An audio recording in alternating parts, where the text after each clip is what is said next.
Note: the following video depicts a specific configuration of the notebook. The same removal and replacement procedures apply to all configurations of the notebook.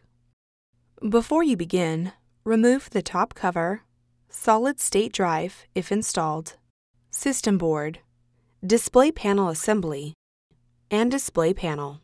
Removal. Important: make careful note of the routing of the webcam cable for later replacement. Disconnect the webcam cable from its connector on the webcam board.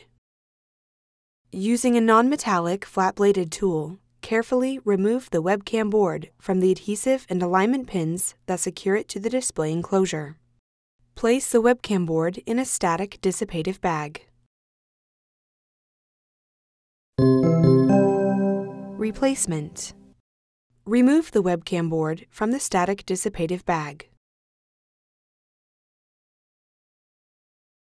Place the webcam board onto its alignment pins and gently apply pressure to the webcam board to adhere it to the display enclosure.